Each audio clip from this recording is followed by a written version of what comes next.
అబ్బా బయట వాతావరణం అద్దరిపోయింది, లోపల కార్యక్రమం మంచిగా అవ్వాలా. Sairam Sairam. Hi brother, how are you? Hi అన్న, how are you? Fantastic. First time? Yes, పొద్దున్న నుంచి కష్టపడి అలసిపోయి వచ్చిన. కరెంట్ అయితే పోదు కదా. ఇన్వర్టర్ ఉంది. ఇన్వర్టర్ ట్రిప్ అయితే క్యాండిల్ ఉంది. పెద్ద ప్లానింగే. వర్జినా? వాయమ్మో ఓరు నాయనో, తెలుదా నా గురించి పుంజ అంటే? గూగుల్ ఒకటి తెలుస్తుంది పుంజ అంటే ఏందో. ఏంటి బా ఇక్కడ ఎవరు పట్టించుకోరా మన్ని? వస్తారు కొంచెం టైం. పుంజు పైకి అనుకో కొంచెం.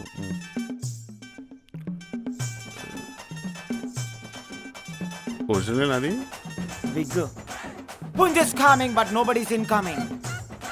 ఇంట్లో బర్ఫ్ గడ్డలు కరిగిపోతే బాబు, ఎవరైనా రండ్రా తొందరగా. ఇప్పటికే చాలా లేట్ అయిపోయింది. హలో భయ్యా భయ్యా, హలో ఓయ్, కస్టమర్ని పట్టించుకోరా భయ్యా మీరు? అసలు కస్టమర్ వస్తే 3 cheers రౌండ్ ఆఫ్ అప్లాస్ కొట్టాలి, కానీ మీరేంది భయ్యా అసలు పట్టించుకోరు? ఓ కస్టమర్ ఇది ఓ బిజినెస్. అసలు దీని బిజినెస్ అంటారా? ఇక్కడికి వచ్చే కస్టమర్ ఎవరైనా సరే బిజినెస్ గురించి మాత్రం తక్కువ వేసి మాట్లాడకపోయా. ప్రపంచం పుట్లపడుతుంది బిజినెస్, ప్రపంచం అంతమయ్యేదాకుంటుంది బిజినెస్. ఈ బిజినెస్ కి ఆల్టర్నేట్ లేదు, దీని దరిదాపులోకి ఏది రాదు. అలాంటి బిజినెస్ దగ్గరకు వచ్చే కస్టమర్తో మాట్లాడే పద్ధతి ఇదేనా? ఇక్కడికి వచ్చే కస్టమర్లు ఒళ్ళు కువ్వెక్కిపోయో, డబ్బులు ఎక్కువైపోయో రారు భయో. అసలు ఇక్కడికి ఎన్ని రకాల కస్టమర్లు వస్తారో నీకు తెలుసా? అక్కడ ఒక తల్లికి పిల్లలకి మధ్యన నలిగిపోయి ఎటు మాట్లాడాలో తెలియక, ఏం చేయాలో తెలియక, ఎటు పోవాలో తెలియక ఇక్కడికి వచ్చి ఒక ఆడదాన్ని పట్టుకొని గట్టిగా హత్తుకొని బోర్మరేచ్చే మగవాళ్ళు ఎంతమంది అనుకున్నావు? అరే పర్సనల్ కండిషన్ వల్ల, ఎకనామిక్ కండిషన్ వల్ల పెళ్లి కాక ఏజ్ బారైపోయి అసలు ఒంట్లో ఉన్న వేడిని ఎక్కడ చూపించాలో తెలియక సెగ్గంట రూపంలో బయటకు వస్తుంటే దాన్ని చల్లార్చుకోవడానికి వచ్చే మగవారు ఎంతమందో తెలుసా? ఇక్కడ చేసేది అందరూ చేసేదేనా?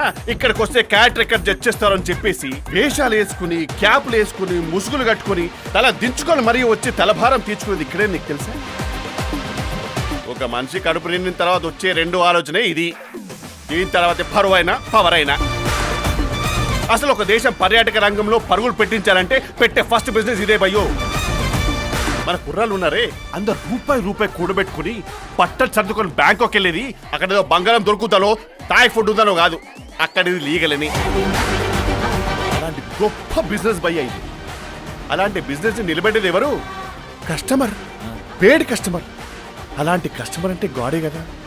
గాడ్తో మాట్లాడే పద్ధతి ఇదేనా? ఒకసారి ఆలోచించు.